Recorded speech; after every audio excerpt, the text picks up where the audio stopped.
राई माता की कहानी। एक बुढ़िया थी। वह रोज व्रत उपवास भजन कीर्तन कहानियां यज्ञ हवन दान पुण्य करती थी, लेकिन उसने कभी भी राई की कहानी नहीं सुनी।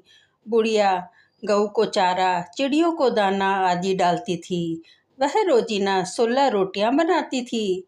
2 गाय की, 2 चिड़ियों की, 2 कुत्तों की, 2 बिल्ली की, 2 कबूतर की, 2 कौवों की, 2 बंदरों की और 2 अपने लिए बनाती थी। पहले सबको खिलाती, बाद में खुद खाती थी। थोड़े दिन बाद उसके बेटे की शादी हो गई। थोड़े दिन तो नई बहू ने रोटियां बनाई, लेकिन बाद में गुस्सा करने लग गई। बहू रोज खेतों में जाती थी और सहेलियों से बात करती थी। सहेलियां पूछती कि तुम रोजीना इतनी देर से क्यों आती हो? तो वह कहती, क्या करूं, मुझे सासू माँ के लिए 16 रोटियां रोज बनानी पड़ती हैं। एक दिन सखी ने कहा कि तुम रोज 2 रोटी कम करती जाओ, देखो तुम्हारी सासू क्या बोलती है। बहू सहेलियों के कहने पर रोजीना 2 रोटी कम कर बनाने लगी, लेकिन सासू ने कुछ भी नहीं कहा। वह वैसे ही रोटियों को कम करके देने लगी, पर सासू बहू को कुछ भी नहीं बोलती थी। मन में बस यही सोचती थी कि भगवान की ऐसी ही इच्छा होगी, जो ऐसी बहू घर में आई है वह शांति से रहती थी। एक दिन ऐसा आया कि बहू ने 2 ही रोटी बनाई। बुढ़िया ने उसमें से सबको खिलाया और आखिरी ग्रास अपने खाकर पानी पीकर सो गई और भगवान का भजन करने लगी। लेकिन कुछ दिनों बाद बहू ने रोटियां बनाना ही बंद कर दिया। बुढ़िया ने बहू को कुछ भी नहीं कहा और भूखी ही भगवान का नाम लेने लगी। एक दिन ऐसा आया कि बुढ़िया भूखी प्यासी ही मर गई।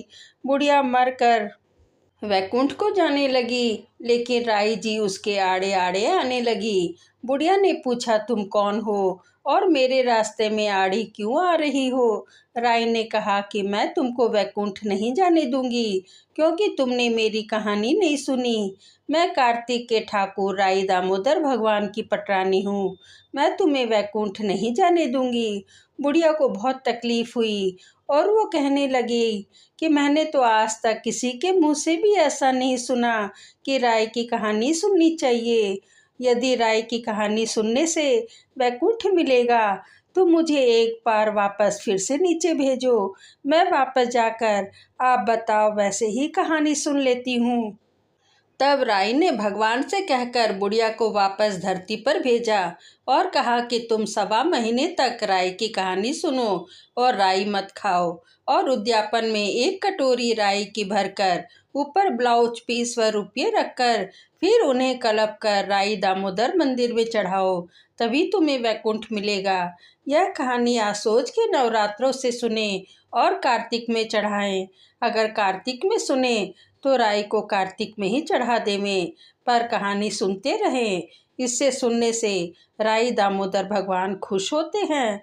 धरती पर बुढ़िया के शरीर को उठाने ही वाले थे कि उसमें प्राण वापस आ गए। वह जल्दी से उठकर नहाने धोने लगी। यह देखकर सब चकित हो गए और कहने लगी कि बुढ़िया ने बहुत पाप किए हैं, इसलिए पश्चाताप करने के लिए वापस भेजा है। बुढ़िया सुनती रही, कुछ नहीं बोली, लेकिन बहू बोलती रही, देखो सासू जी को, जो मरकर भी जिंदा हो गई, पता नहीं किस में जी अटक रहा है। उनसे पहले तो ज्यादा ताकत आ गई है।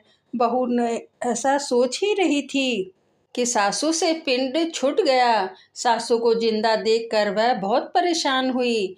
तब बुढ़िया ने बहू से कहा कि तुम मेरी कहानी का हुंकारा भर लोगी क्या? तब बहू ने कहा, पहले जिंदा थी तब भी कथा कहानी कहा करती थी, अब मरकर वापस आई है तो फिर वही कथा कहानी शुरू कर दी। ये सब तो ऊपर ही छोड़ आते। बहू ने खूब सुनाया, परंतु बुढ़िया ने कुछ भी नहीं कहा। वह पड़ोसन के पास गई और कहा कि तुम मेरी कहानी का हुंकारा भर लोगी क्या? तो पड़ोसन ने कहा, हाँ भर लूंगी, मुझे तो कुछ आता नहीं है, हुंकारे का ही पुण्य मिल जाएगा। अब बुढ़िया माई ने 1.25 महीने कहानी सुनी और राई की कटोरी भरकर ब्लाउज पीस और रुपये रखकर उसको कलप कर मंदिर में चढ़ा दिया।